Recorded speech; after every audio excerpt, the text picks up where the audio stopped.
ক্ষমতাচ্যুত প্রধানমন্ত্রী শেখ হাসিনার বিরুদ্ধে আন্তর্জাতিক আদালতে অভিযোগ করবে সরকার, আইসিসির চিফ প্রসিকিউটরকে জানালেন প্রধান উপদেষ্টা। ইসকন ইস্যুতে সরকারের নেওয়া পদক্ষেপে সন্তুষ্ট হাইকোর্ট, জানমালের ক্ষতি না হয় সেজন্য সর্বোচ্চ সতর্ক থাকার নির্দেশ। এবং স্বৈরাচার মুক্ত হওয়ার পর এখন দেশ গড়ার পালা, বললেন বিএনপির ভারপ্রাপ্ত চেয়ারম্যান তারেক রহমান। সবাইকে ঐক্যবদ্ধ থাকার আহ্বান।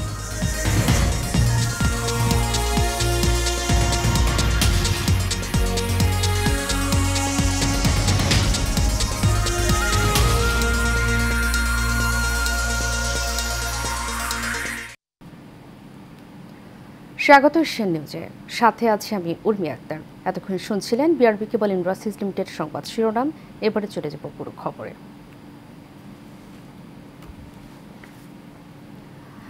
ছাত্র জনতার অভ্যুত্থানে ক্ষমতাচ্যুত প্রধানমন্ত্রী শেখ হাসিনার বিরুদ্ধে আন্তর্জাতিক আদালতে অভিযোগ করবে সরকার, এমনটি জানিয়েছেন অন্তর্বর্তী সরকারের প্রধান উপদেষ্টা অধ্যাপক মোহাম্মদ ইউনূস। আইসিসির চিফ প্রসিকিউটর করিম এ খান ঢাকার রাষ্ট্রীয় অতিথি ভবন যমুনায় সাক্ষাৎ করতে এসে কথা জানান প্রধান উপদেষ্টা। তারা রোহিঙ্গা সংকট, মিয়ানমার পরিস্থিতি, রোহিঙ্গাদের জন্য মানবিক সহায়তা এবং জুলাই আগস্ট গণ আন্দোলনের সময় নৃশংসতার বিচার ও জবাবদিহিতা নিয়ে আলোচনা করেন। অধ্যাপক মোহাম্মদ ইউনূস বলেন, অন্তর্বর্তী সরকার আইসিসিতে শেখ হাসিনা সরকারের বিরুদ্ধে মানবতা বিরোধী অপরাধের অভিযোগ আনবে। এতে প্রায় 16 বছরের দীর্ঘ শাসনামলে জুলাই আগস্ট গণ আন্দোলন চলাকালীন হত্যাকাণ্ড এবং হাজার হাজার গুমের ঘটনা অন্তর্ভুক্ত থাকবে। আইসিসির প্রধান কৌশলী বলেন, তারা বাংলাদেশের আন্তর্জাতিক অপরাধ ট্রাইব্যুনালকে সহযোগিতা করতে চান।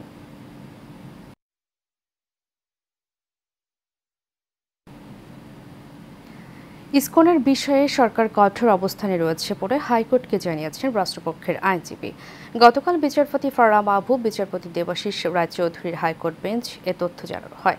এদিন রাষ্ট্রপক্ষের আইনজীবী আদালতে আরও জানান, চট্টগ্রামে আইনজীবী হত্যার ঘটনায় 3টি মামলা হয়েছে, গ্রেপ্তার করা হয়েছে 33 জনকে। এ সময় সরকারের নেওয়া পদক্ষেপে সন্তুষ্টি প্রকাশ করেন হাইকোর্ট। এই যে মৃত্যু রিপোর্ট। গেল 30 অক্টোবর জাতীয় পতাকা অবমাননার অভিযোগে রাষ্ট্রদ্রোহ আইনে মামলা দায়ের হয় ইসকনের আলোচিত সংগঠক চিন্ময় কৃষ্ণ দাস ভ্রামচারী সহ 19 জনের বিরুদ্ধে। এরপর থেকেই আলোচনা ইসকন। এর মধ্যেই ইসকনের কার্যক্রম হাইকোর্টের নজরে এনে সংগঠনটির কার্যক্রম বাংলাদেশে নিষিদ্ধ করতে আদালতের কাছে আবেদন করেন আইনজীবী মোহাম্মদ মনিরুদ্দিন। তিনি জানান, বাংলাদেশে থেকে ভারতের এজেন্ডা বাস্তবায়ন করছে ইসকন। ইসকনের মাধ্যমে ইন্ডিয়া তার প্রোপাগান্ডা বাস্তবায়ন করছে, এটা হচ্ছে আমাদের সবচেয়ে আবেগ এবং উদ্বেগ এবং চিন্তার বিষয়। কারণ ইসকন সাধারণত তাদের গুরুকুল আছে, তারা সেখানে শিক্ষা নিবে, মন্দির আছে তারা সেখানে প্রার্থনা দিবে। ইসকনের এখানে তাদের কোর্ট অবমাননা থেকে শুরু করে আইনজীবী হত্যার মাধ্যমে তারা অলরেডি আমরা গত 5-7 বছর থেকে তাদের নিয়ে খুব সন্দেহ প্রকাশ করছিলাম যে তারা একটা কিছু করতে পারে। এখন তারা রাষ্ট্রযন্ত্রকে অস্থির করার জন্য তারা তাদের এজেন্ডাগুলো অলরেডি বাস্তবায়ন করে যাচ্ছে। কিন্তু আমাদের রাষ্ট্রের স্বাধীনতা সার্বভৌমত্ব রক্ষার জন্য আমরা যদি এখনই ইসকনকে নিষিদ্ধ না করি, এটা ভবিষ্যতে রক্তের হোলি খেলার মধ্যে দিয়ে নিষিদ্ধ হবে। এদিকে আইনজীবী সুরক্ষা আইন প্রণয়নের দাবি ও ইসকন নিষিদ্ধ চেয়ে সংবাদ সম্মেলন করেছে সুপ্রিম কোর্ট বার অ্যাসোসিয়েশন। আমরা সবাই একসাথে পথ চলছি, আমরা একসাথেই থাকতে চাই, কিন্তু কেউ যদি ধর্মের নামে যদি উগ্রবাদী হয় সেই সংগঠনকে আমরা অবশ্যই নিষিদ্ধ দাবি জানাচ্ছি। অপরদিকে হাইকোর্টের এজলাসে বিচারককে ডিম ছুঁড়ে হেনস্থার ঘটনায় আইনজীবীদের বার কাউন্সিল সনদ বাতিল ও সুপ্রিম কোর্টের আইনজীবী সমিতির সদস্যপদ বাতিল করা হবে বলে জানিয়েছেন আইনজীবী সমিতির সভাপতি। এইচি মিতু, এশিয়ান টেলিভিশন, ঢাকা। দেশের মানুষ স্বৈরাচার মুক্ত, এখন দেশ গড়ার পালা। এজন্য সবাইকে ঐক্যবদ্ধ থাকতে হবে বলে মন্তব্য করেছেন বিএনপির ভারপ্রাপ্ত চেয়ারম্যান তারেক রহমান। গতকাল লালমনিরহাট বড়বাড়ি শহীদ আবুল কাশেম মহাবিদ্যালয় মাঠে শহীদ জিয়া স্মৃতি ফুটবল টুর্নামেন্টের ফাইনাল খেলায় প্রধান অতিথির বক্তব্যে তিনি এসব কথা বলেন। বিস্তারিত মন্টুলের রিপোর্টে।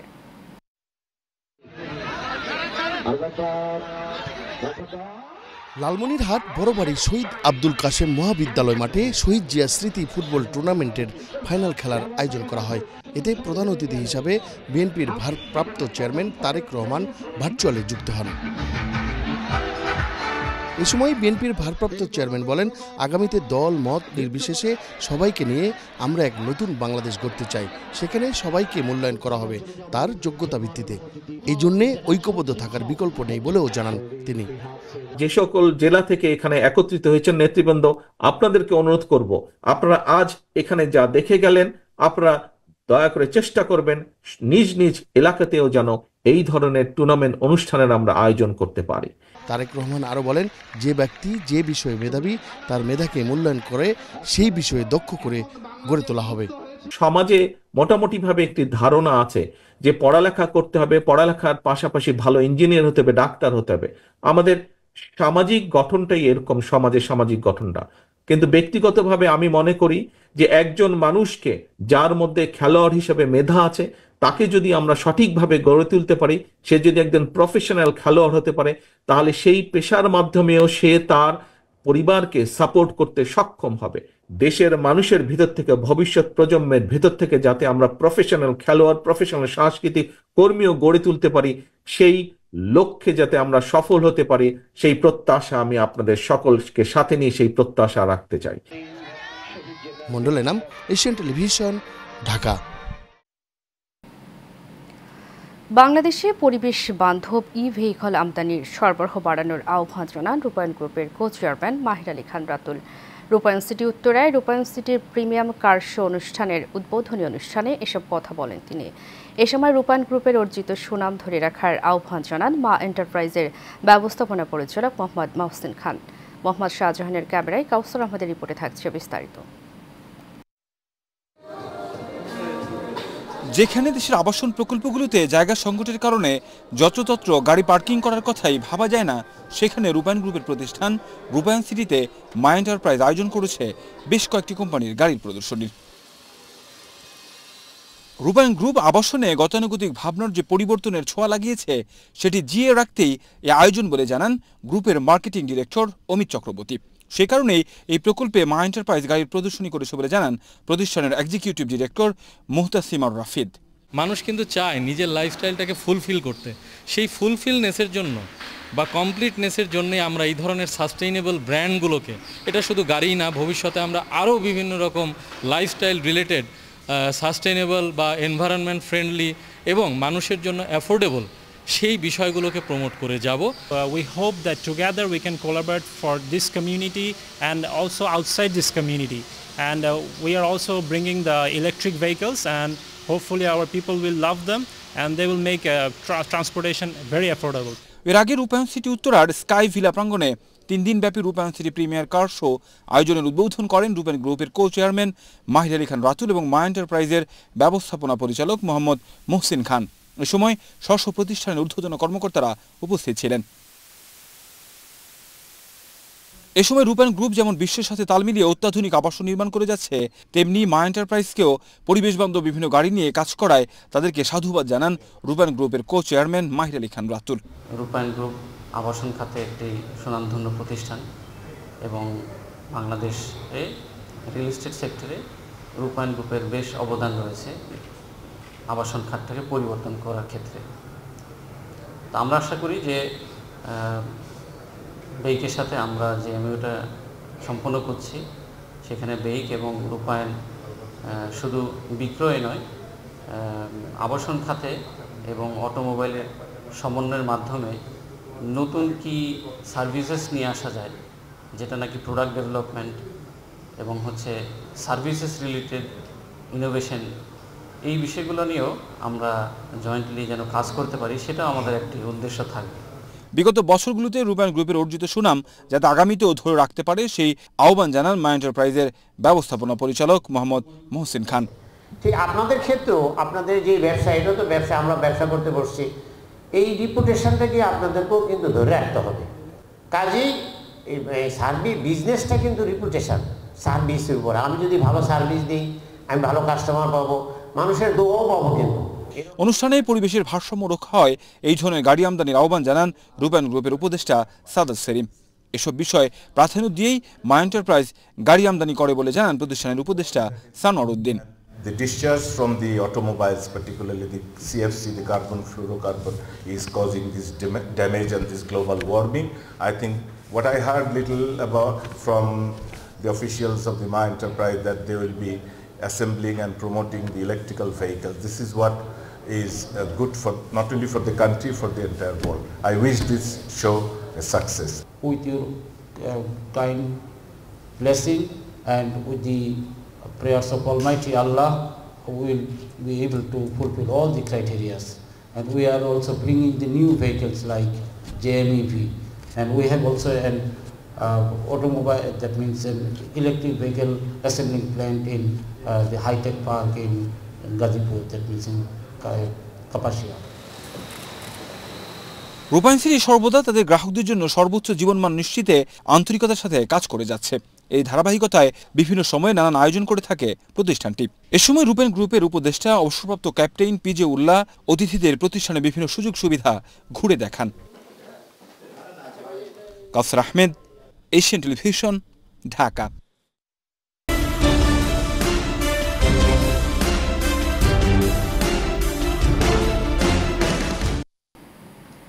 খুলনা প্রকৌশল ও প্রযুক্তি বিশ্ববিদ্যালয় কুয়েটের শিক্ষক কর্মকর্তা কর্মচারী সহ 12 জনকে সাময়িক বরখাস্ত করা হয়েছে। বৈষম্য বিরোধী ছাত্র আন্দোলনে সক্রিয় বাধা প্রদান, অবৈধ উপায়ে নিয়োগ পাওয়া, বিভিন্ন সময়ে সাধারণ ছাত্র শিক্ষক ও নির্যাতনের স্বয়ংক্রিয়ভাবে রাজনৈতিক প্রভাব বিস্তারের সঙ্গে যুক্ত থাকার অভিযোগে এই সিদ্ধান্ত নেওয়া হয়। এদের মধ্যে 5 জন শিক্ষক, 6 জন কর্মকর্তা ও 1 জন কর্মচারী। গত 21 নভেম্বর বিশ্ববিদ্যালয়ের 94তম সিন্ডিকেট সভায় এ সিদ্ধান্ত নেওয়া হয়।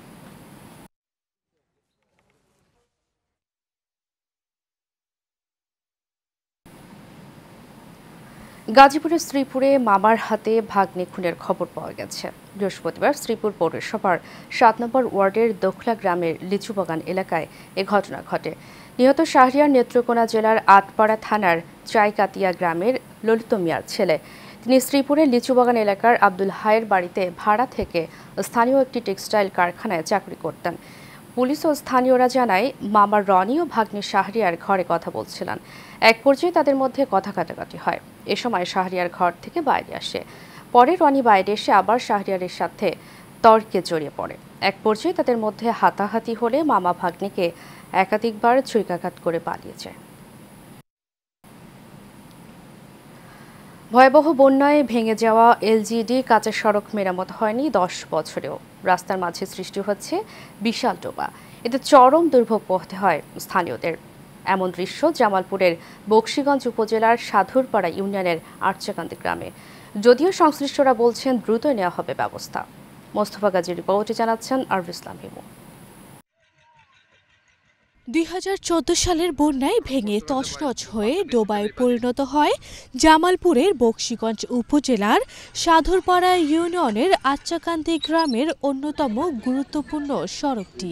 ফলে চলাচলে দুর্ভোগ পোহাচ্ছে সকল শ্রেণীর মানুষ। সাধুরপাড়া, আচ্চাকান্দি, গাজীরপাড়া এবং বগারচর ইউনিয়নের আলীপাড়া সহ আশেপাশের বিভিন্ন গ্রামের প্রায় 5 থেকে 6 হাজার মানুষের বসবাস এবং আয়ের উৎস কৃষিপণ্য এই পথেই নেওয়া হয়। এছাড়া স্কুল, কলেজ, মাদ্রাসা সহ কমপক্ষে 7 থেকে 8টি প্রতিষ্ঠানের শিক্ষার্থীদের যাতায়াতও এই পথে। এখানে একটা কলেজ, তারপর একটা হাই স্কুল, এখানে প্রাইমারি স্কুল, শত শত শিক্ষার্থীরা, গ্রামবাসীরা এই রাস্তার কারণে তারা দুর্ভোগ পোহাচ্ছে। বৃষ্টি বাদলের দিনে এটা ডোবায় পরিণত হয়, প্রায় সারা বছর এটাতে পানি থাকে। আমাদের কলেজ এবং বাড়িতে যাতায়াতের অনেক সমস্যা হয়। 8-10 জন শিক্ষার্থীরা আমরা একসাথে যেতে পারি না, কারণ ব্রিজ ভেঙে যাওয়ার ভয়ে। আমরা চাই যেন তাড়াতাড়ি আমাদের এই রাস্তাটা পাকা বা মেরামত করা হয়। কাঁচা সড়কটির মাঝখানে বিশাল একটি ডোবার সৃষ্টি হয়েছে। ফলে রাস্তা পারাপারে নিজ উদ্যোগে বাঁশের একটি সাঁকো নির্মাণ করেন স্থানীয়রা। বিষয়টি বিভিন্ন সময় সংশ্লিষ্টদের জানানো হলেও কোনো পদক্ষেপ নেওয়া হয়নি বলে অভিযোগ স্থানীয়দের। আমরা নিজের ব্যক্তিগত টাকা খরচ করে আমরা যাওয়ার জন্য ব্রিজটা দিয়ে আমরা চলাফেরা করতেছি। আপাতত বন্যার মধ্যে পানি ওড়ে, ওই ব্রিজ ছাড়া যাওয়ার পাইনে, না হলে নৌকা দিয়ে জানার সময়তে নৌকাও পাইনে। এই বিষয়ে বকশীগঞ্জ উপজেলা প্রকৌশলী জানান, অতি শীঘ্রই প্রয়োজনীয় ব্যবস্থা নেওয়া হবে। খাতা খন্দ হয়েছে, এটা আমাদের নজরে আছে। আমরা পরবর্তীতে ফান্ড পেলে ওটা করার ব্যবস্থা নেব। আর উপজেলা প্রকল্প বাস্তবায়ন কর্মকর্তা বলেন, নতুনভাবে উপজেলায় যোগদান করার ফলে বিষয়টি অবগত নন তিনি। ঊর্ধ্বতন কর্মকর্তার সাথে কথা বলে প্রয়োজনীয় ব্যবস্থা গ্রহণের আশ্বাস এই কর্মকর্তার। আজকে বললেন, আমি দেখি ঊর্ধ্বতন কর্তৃপক্ষের সাথে কথা বলে এটা প্রয়োজনীয় ব্যবস্থা, জনসাধারণের চলাচলের ব্যবস্থা করার জন্য ব্যবস্থা গ্রহণ করব। অবিলম্বে সড়ক মেরামত সহ একটি পাকা ব্রিজ নির্মাণের দাবি স্থানীয়দের। আরবি ইসলাম হিমু, এশিয়ান টেলিভিশন। টাঙ্গাইলের মির্জাপুরে শহীদ ভবানী প্রসাদ সাহা সরকারি কলেজের উদ্যোগে বৈষম্য বিরোধী ছাত্র আন্দোলনে আহত ও নিহত ছাত্রদের স্মরণ সভা হয়েছে। কলেজ মিলনায়তনে এই স্মরণ সভা হয়। স্মরণ সভায় সভাপতিত্ব করেন শহীদ ভবানী প্রসাদ সাহা সরকারি কলেজের উপাধ্যক্ষ তাহমিনা জাহান। এতে প্রধান অতিথি ছিলেন বিএনপির জাতীয় নির্বাহী কমিটির শিশু বিশেষ সম্পাদক ও সাবেক এমপি আবুল কালাম আজাদ সিদ্দিকী। এ সময় উপস্থিত ছিলেন উপজেলা বিএনপির ভারপ্রাপ্ত সভাপতি অ্যাডভোকেট মোহাম্মদ আব্দুর রউফ, উপজেলা বিএনপির সহ সভাপতি আলী এজাজ খান রুবেল চৌধুরী সহ অনেকে।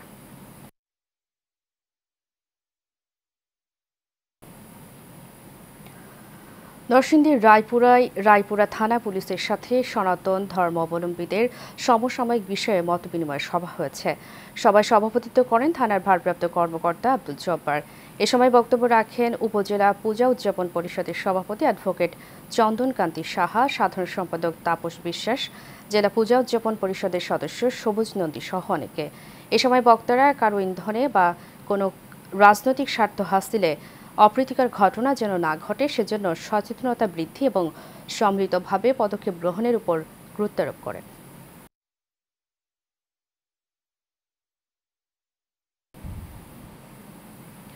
পটুয়াখালীর গলাচিপায় বিএনপি নেতা শাহজাহান খানের দ্বিতীয় মৃত্যুবার্ষিকী উপলক্ষে স্মরণ সভা হয়েছে। এতে বক্তব্য রাখেন ডাকসুর সাবেক ভিপি ও গণ অধিকার পরিষদের সভাপতি নুরুল হক নূর। স্মরণ সভায় সভাপতিত্ব করেন গলাচিপা উপজেলা বিএনপির সাবেক সভাপতি গোলাম মোস্তফা মিয়া। এতে প্রধান অতিথির বক্তব্য রাখেন শাহজাহান খানের সহধর্মিণী আনোয়ারা শাহজাহান খান। প্রধান বক্তা ছিলেন জেলা যুবদলের সাধারণ সম্পাদক শিপলু খান।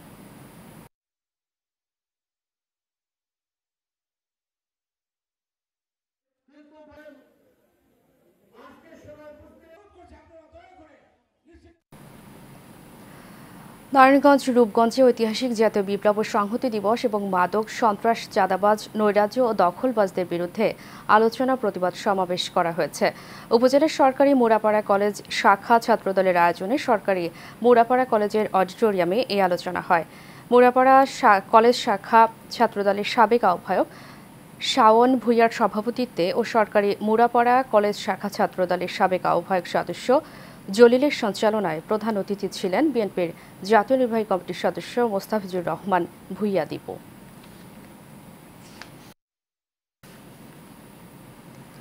জনতাই পুলিশ, পুলিশই জনতা এ প্রতিপাদ্যকে সামনে রেখে পুলিশের সেবা জনগণের কাছে পৌঁছে দিতে গাজীপুরের কোনাবাড়ি নাওজোর হাইওয়ে পুলিশের ওপেন হাউস ডে অনুষ্ঠিত হয়েছে। নাওজোর হাইওয়ে পুলিশের আয়োজনে নাওজোর থানায় সমাজ সেবক বিভিন্ন শ্রেণীর পেশার লোক নিয়ে এই অনুষ্ঠান অনুষ্ঠিত হয়। নাওজোর হাইওয়ে থানা ওসি মোহাম্মদ রইসউদ্দিনের সভাপতিত্বে এ সময় আরও উপস্থিত ছিলেন second officer SI Saiful Islam সহ সাংবাদিক, রাজনৈতিক ব্যক্তি, কমিউনিটি পুলিশিং নেতৃবৃন্দ সহ বিভিন্ন শ্রেণী পেশার মানুষ।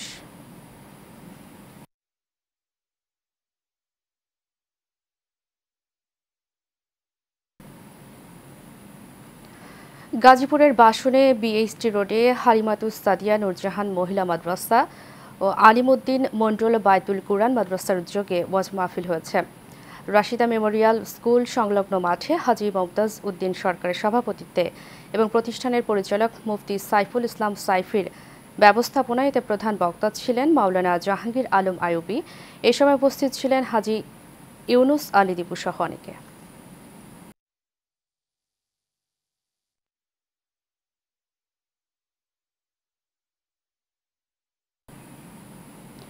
ব্রাহ্মণবাড়িয়ার নবীনগর মহিলা কলেজে অভিভাবক সমাবেশ ও বৃত্তি প্রদান করা হয়েছে। বৃহস্পতিবার দুপুরে মহিলা কলেজের হলরুমে এর আয়োজন করা হয়। এ সময় উপস্থিত ছিলেন মহিলা কলেজের অ্যাডহক কমিটির সভাপতি ও বিএনপির কেন্দ্রীয় কমিটির সহ সাংগঠনিক সম্পাদক মোহাম্মদ সাইদুল হক সাইদ। অনুষ্ঠানে উপস্থিত ছিলেন উপজেলা নির্বাহী অফিসার রাজীব চৌধুরী। কলেজের ভারপ্রাপ্ত অধ্যক্ষ সুলকার রানী দেবের সভাপতিত্বে বিশেষ অতিথির বক্তব্য রাখেন নবীনগর সরকারি কলেজের অধ্যক্ষ প্রফেসর AKM রাজাউল করিম ও ওসি আব্দুর রাজ্জাক। জামালপুরের মিলনদাহে ইসলামী মহাসম্মেলন অনুষ্ঠিত হয়েছে। এতে প্রধান অতিথির বক্তব্য রাখেন বিএনপির কেন্দ্রীয় নির্বাহী কমিটির সাবেক তথ্য ও গবেষণা সম্পাদক মোহাম্মদ রেজাবুদ্দৌলা চৌধুরী। উপজেলার মাহমুদপুর ইউনিয়নের নয়াপাড়া কাজাইকাটা আমিনিয়া দারুল উলুম আরাবিয়া মাদ্রাসা ও ইয়াতিমখানায় ইসলামী মহাসম্মেলন হয়।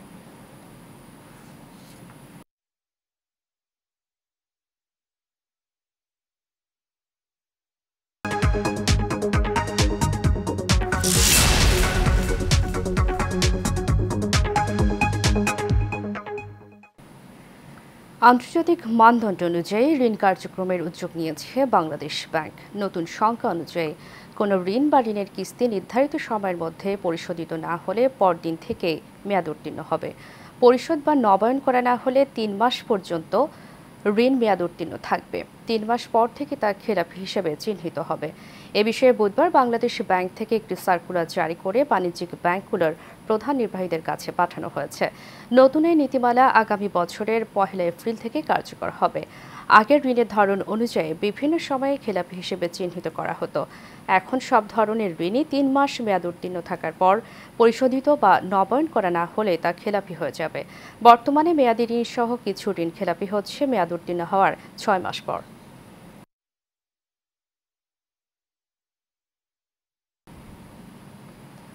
ইউনাইটেড আই গ্যাস এলপিজি লিমিটেডের উদ্যোগে ফেনীতে শিক্ষার্থীদের মাঝে স্কুল ব্যাগ বিতরণ করেছে। ফেনীর দাগনভূঞা আতাতুর্ক সরকারি মডেল উচ্চ বিদ্যালয়ের শিক্ষার্থীদের মাঝে এই স্কুল ব্যাগ বিতরণের মাধ্যমে কার্যক্রম শুরু করে প্রতিষ্ঠানটি। এতে উপস্থিত ছিলেন আতাতুর্ক সরকারি মডেল উচ্চ বিদ্যালয়ের প্রধান শিক্ষক Mohammad Enayetullah, United I gas LPG লিমিটেডের GM ও head of sales Shawkat Osman Jamil, DGM marketing Sadman Shahriar Biswas সহ অনেকে।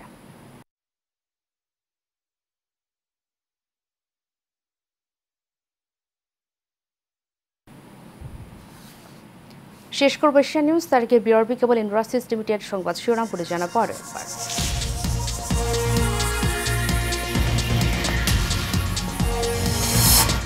ক্ষমতাচ্যুত প্রধানমন্ত্রী শেখ হাসিনার বিরুদ্ধে আন্তর্জাতিক আদালতে অভিযোগ করবে সরকার, ICC চিফ প্রসিকিউটরকে জানালেন প্রধান উপদেষ্টা।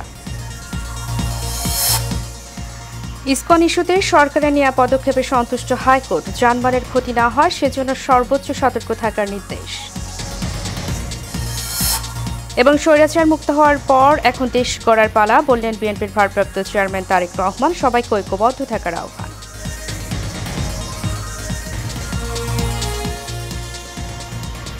এশিয়া নিউজ এ পর্যন্তই। পরবর্তী সংবাদ দেখার আমন্ত্রণ জানিয়ে শেষ করছি। ধন্যবাদ সবাইকে।